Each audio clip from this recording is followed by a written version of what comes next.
پھر وہ لا علاج بیماری بن جائے گی، اس وقت وہ افسوس کرے گا، پچھتائے گا، کاش کہ میں وقت رہتے اس بیماری کا علاج کرا لیتا تو آج میں صحت مند ہوتا، تندرست ہوتا، لیکن وہ وقت ہاتھ سے چلا گیا ہوگا، پھر اس کو پچھتانے سے، افسوس کرنے سے کوئی فائدہ نہیں ہوگا۔ ایسے ہی اگر ہم اپنے آپ کو بیمار تصور کریں گے، یہ جانیں گے کہ ہمارے اندر کمیاں ہیں، کوتاہیاں ہیں، برائیاں ہیں جن کو دور کرنے کی ضرورت ہے، اگر ہم اس کا احساس کریں گے تب اس بیماری کا علاج کرائیں گے، اس کے بارے میں سوچیں گے،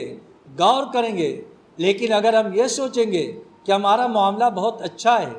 ہم ٹھیک ٹھاک چل رہے ہیں، ہمارے اندر کسی طرح کی کوئی بیماری نہیں، بلکہ فلاں کے اندر تو اس سے زیادہ برائیاں ہیں، فلاں ایسا ہے، فلاں ایسا ہے، فلاں ایسا ہے، تو اس کی وجہ سے ہماری اپنی بیماریاں اپنے اندر بڑھتی چلی جائیں گی، اور اس کی بنیاد پر یہ بیماری ہماری مہلک بیماری بن جائے گی، حتیٰ کہ وہ وقت آ جائے گا کہ جب ہم اس دنیا سے جانے کے قریب ہو جائیں گے،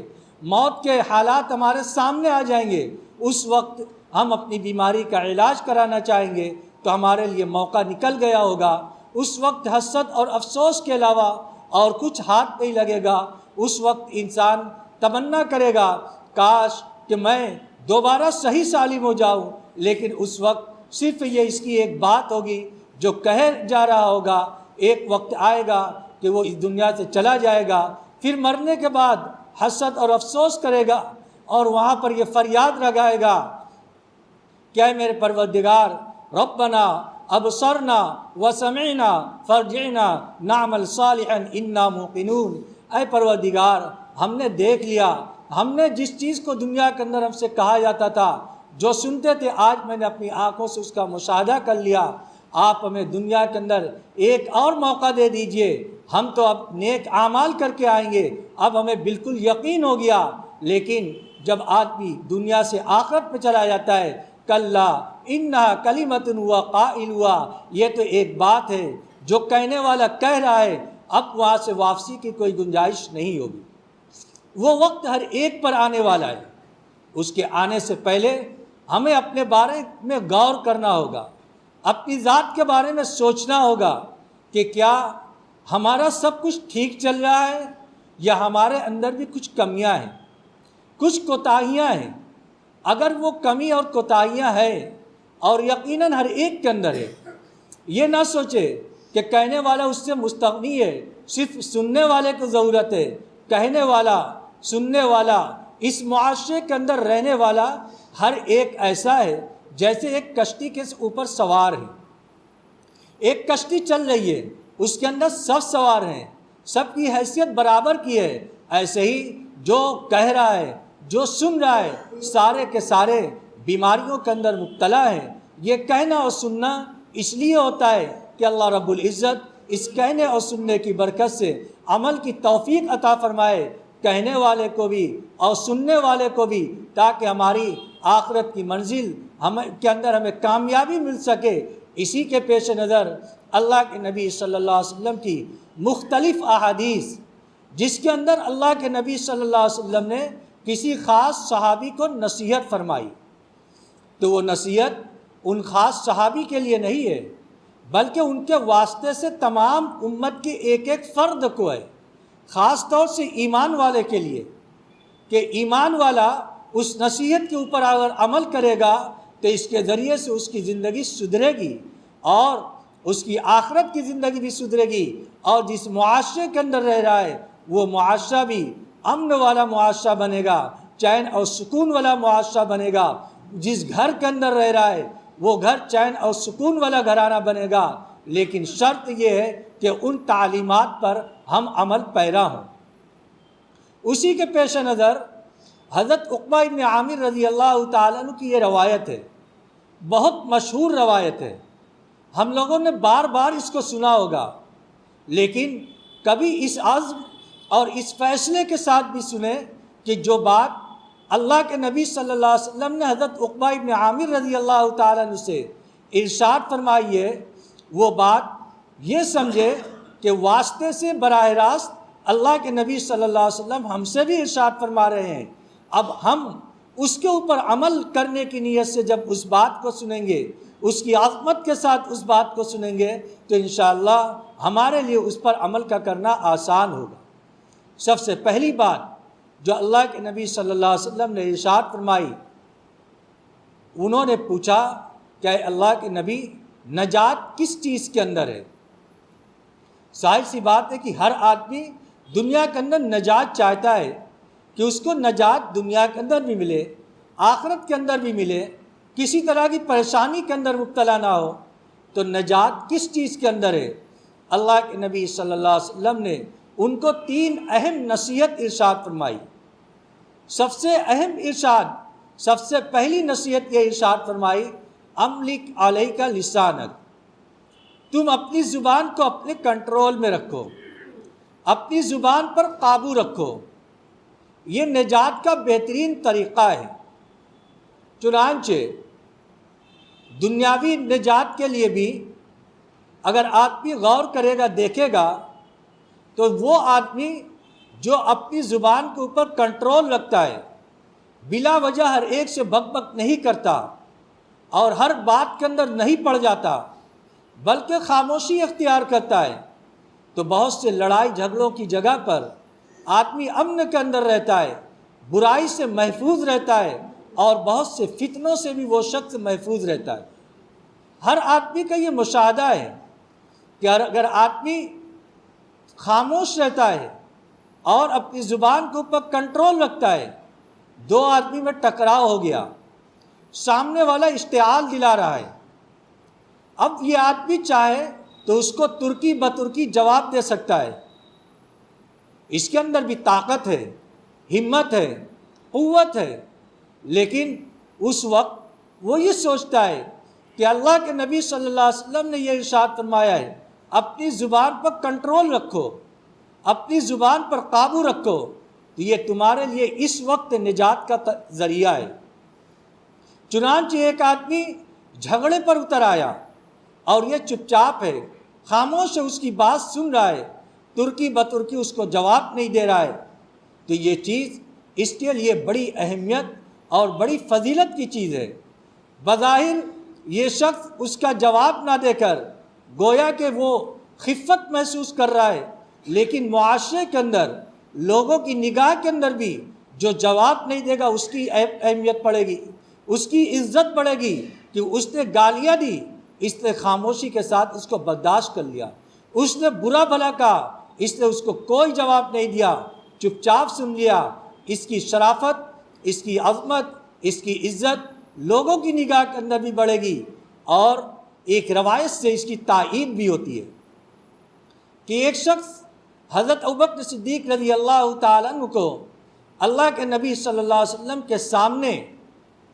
سب و شتم کر رہا تھا، برا بھلا کہہ رہا تھا۔ اللہ کے نبی صلی اللہ علیہ وسلم سن رہے تھے اور مسکرا رہے تھے۔ ظاہر سی بات ہے کہ حضرت ابوبکر صدیق رضی اللہ تعالیٰ عنہ کا ایک مقام ہے کہ اللہ رب العزت نے اس امت کے اندر انبیاء کرام علیہ السلام کے بعد باجماع اہل سنت والجماعت سب سے افضل ہیں،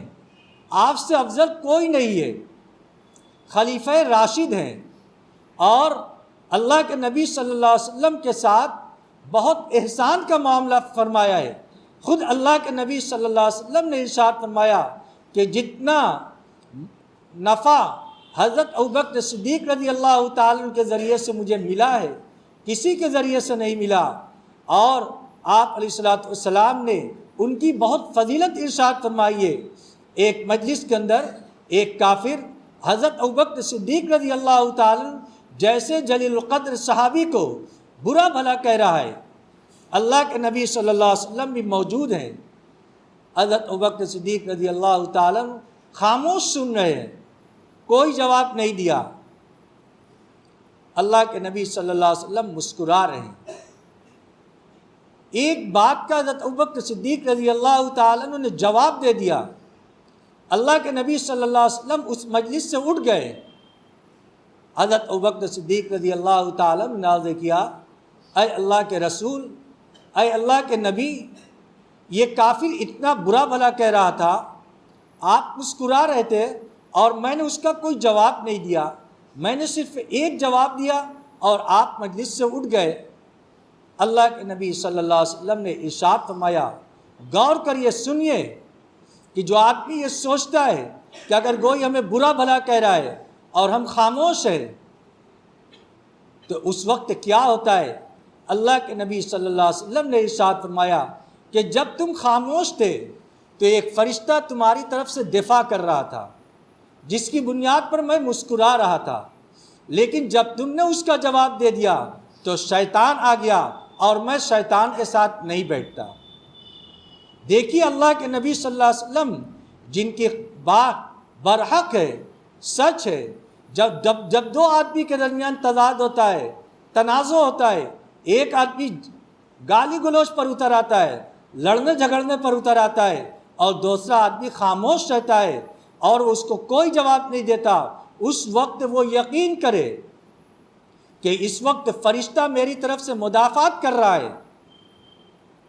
تو یہ بہت بڑی چیز ہے۔ اور اگر یہ اس کا جواب دیتا ہے تو پھر شیطان آ جائے گا، اور جب شیطان آتا ہے تو شیطان اپنا کھیل کھیل کر جاتا ہے، اور شیطان کو سب سے زیادہ خوشی اس وقت ہوتی ہے جب دو آدمیوں کے درمیان تنازع ہو جاتا ہے، تعلقات منقطع ہو جاتے ہیں، بات چیت بند ہو جاتی ہے۔ یہ شیطان اس عمل کی وجہ سے بہت خوش ہوتا ہے۔ چنانچہ مشہور روایت ہے کہ ابلیس اپنا تخت لگائے ہوئے سجائے ہوئے موجود تھا، اور اس کے چیلے آ کر اپنی کارگزاریاں بیان کر رہے تھے کہ میں نے فلاں کی نماز چھڑوا دی، میں نے فلاں سے یہ گناہ کروا لیا، میں نے فلاں سے یہ گناہ کروا لیا۔ وہ اس کو شاباشی دیتا ہے، لیکن ایک شخص آ کر یہ کہتا ہے کہ میں نے فلاں میاں بیوی کے درمیان جھگڑا کرا دیا اور ان کے درمیان تعلقات منقطع ہو گئے، تو شیطان اور وہ ابلیس بہت خوش ہوتا ہے اور اس کو اپنے گلے سے لگاتا ہے اور اس کو اپنے پاس بیٹھاتا ہے۔ کیوں؟ اور کہتا ہے کہ تم ہی میرے اصل نائب ہو، جو میرا کام کرتے ہو، جو دو آدمیوں کے درمیان تعلقات کو منقطع کرا دیا۔ تو اس روایت کے اندر حضرت ابوبکر صدیق رضی اللہ تعالیٰ عنہ کی روایت کے اندر جب تک وہ خاموش تھے، اللہ کے نبی صلی اللہ علیہ وسلم موجود تھے، اور بعد میں فرمایا جب تم نے اس کا جواب دیا تو ایک فرشتے کے بجائے شیطان آ گیا، اور میں شیطان کے ساتھ مجلس کے اندر نہیں بیٹھ سکتا، اس وجہ سے میں اس مجلس سے الگ ہو گیا۔ اللہ کے نبی صلی اللہ علیہ وسلم نے کتنی جامع نصیحت ارشاد فرمائی، املک علیک لسانک، تم اپنی زبان کے اوپر کنٹرول رکھو۔ یہی زبان ایسی چیز ہے جس کی بنیاد پر آدمی ہلاکت کے اندر پڑتا ہے۔ آج ہم اس زبان سے لوگوں کو کتنی تکلیف پہنچاتے ہیں، ہمیں احساس نہیں ہوتا، ہم اس کے بارے میں کبھی سوچتے نہیں کہ کبھی اس کی بنیاد پر بھی ہم سے پکڑ ہوگی، اللہ کی یہاں گرفت ہوگی۔ حدیث کے اندر آتا ہے کہ ایک آدمی جہنم کے اندر اس زبان کے کرتوت کی وجہ سے اتنا نیچے ڈھکیل دیا جاتا ہے کہ جتنی دوری آسمان اور زمین کے درمیان مسافت ہے، اتنا دور جہنم کے اندر وہ شخص چلا جاتا ہے، صرف اس زبان کے کرتوت کی وجہ سے۔ حضرت ابوبکر صدیق رضی اللہ تعالیٰ کا واقعہ ہے کہ ایک مرتبہ اپنی زبان کو مروڑ رہے تھے اور کیا ارشاد فرما رہے تھے، ان ھذا موردنی الموارد، یہی زبان ایسی چیز ہے جس نے مجھے ہلاکت کے قریب لا کر کھڑا کر دیا۔ وہ کتنے خدا ترس لوگ تھے، کتنے ڈرنے والے لوگ تھے، اس کے باوجود وہ اپنے آپ کو یہ تصور کر رہے ہیں کہ اس زبان کی وجہ سے ہم ہلاکت کے قریب جا رہے ہیں، ہلاکت کے گڑھے کے اندر جا رہے ہیں۔ کیا کبھی ہم بھی تنہائی کے اندر بیٹھ کر ہم نے کبھی اپنی زندگی کے بارے میں غور کیا کہ ہم بھی اس زبان کی وجہ سے کتنی ہلاکت کے اندر چلے گئے، کتنے جہنم کے گڑھے کے اندر چلے گئے، ہم اس سے کیسے نکلیں گے، اس سے خلاصی کی کیا صورت ہوگی؟ کبھی ہم نے اس کے بارے میں غور نہیں کیا۔ ایک آدمی کو حضرت ابوبکر صدیق رضی اللہ تعالیٰ نے کچھ بات کہہ دی، وہ اس کو ناگوار گزری۔ حضرت ابوبکر صدیق رضی اللہ تعالیٰ نے اس شخص سے کہا کہ تم مجھ سے اس کا بدلہ لے لو، ورنہ میں نبی علیہ الصلوۃ والسلام کے پاس جا کر اس کی شکایت کروں گا۔ اس قبیلے کے آدمی بھی موجود تھے. کہا یہ تو بڑے عجیب آدمی ہیں, خود ہی تم کو تکلیف پہنچائی اور خود ہی کہہ رہے جا کر میں نبی سے شکایت کروں گا. اس شخص نے کہا کہ تم جانتے نہیں یہ کون ہیں؟ یہ اللہ کے نبی کے لاڈلے ہیں, حضرت ابوبکر صدیق رضی اللہ تعالیٰ. اگر یہ ناراض ہو گئے تو اللہ کے نبی ناراض ہو جائیں گے, اگر اللہ کے نبی ناراض ہو گئے تو اللہ ناراض ہو جائے گا, اور جس سے اللہ اس کے نبی ناراض ہو جائے تو اس کی ہلاکت کے اندر کیا تردد ہے. دیکھیے تھوڑی سی بات کہہ دی, فوراً یہ احساس ہوا کہ میں نے اس کو سخت بات کہہ دی. ان کے اندر یہ احساس پیدا نہیں ہوا کہ میرا بڑا مقام ہے, بڑا رتبہ ہے, میں نے اس کو سخت بات کہہ دی, کوئی بات نہیں. فوراً اس سے معافی تلافی کرا رہے ہیں تاکہ یہ معاملہ یہیں پر ختم ہو جائے. ہم بھی اسی نبی کے نام لیوا ہیں,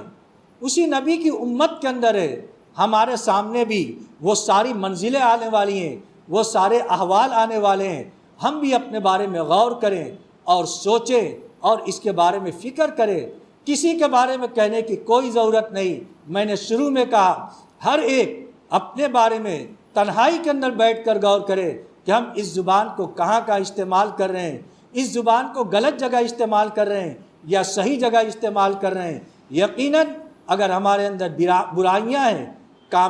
کمیاں ہیں, خرابیاں ہیں, تو اس سے بچنے کے لیے نبی علیہ الصلوۃ والسلام نے یہ نسخہ تجویز فرمایا ہے, املک علیک لسانک, اپنی زبان کو اپنے کنٹرول میں رکھو, اس کے ذریعے سے تمہیں نجات ملے گی. اللہ رب العزت ہم سب کو کہنے سننے سے زیادہ عمل کی توفیق عطا فرمائے. وآخر دعوانا الحمدللہ رب العالمین. مزید علماء کے بیانات سننے کے لیے ترغیبی بات چینل کو سبسکرائب کریں. جزاک اللہ. Oh